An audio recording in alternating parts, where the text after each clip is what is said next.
بسم الله الرحمن الرحيم. بسم الله الذي لا أرجو إلا فضله ولا أخشى إلا عدله ولا أعتمد إلا قوله ولا أمسك إلا بحبله بك أستجير يا ذا العفو والرضوان من الظلم والعدوان ومن غير الزمان وتواتر الأحزان ومن القضاء المدة قبل التاهب والعدة وإياك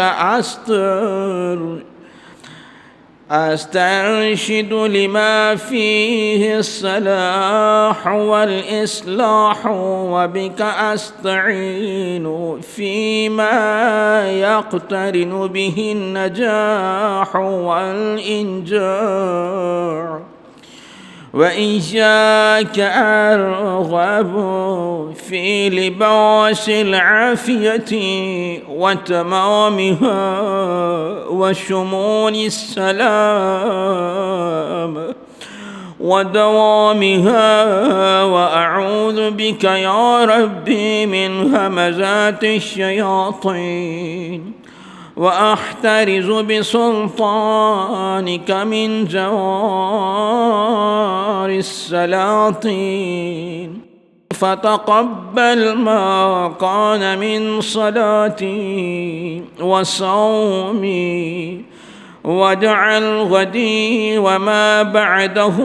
أفضل من ساعتي ويومي وعزني في عشيرتي وقومي واحفظني في يقظي ونومي فأنت الله خير حافظا وأنت أرحم الراحمين. اللهم إني أبرأ إليك في يوم هذا وما بعده من الأحاد من الشرك والإلحاد وأخلص لك دعائي تعرزا للإجابة وأقيم على طاعتك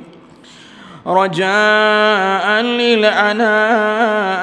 وفصل على محمد خير خلقك الداعي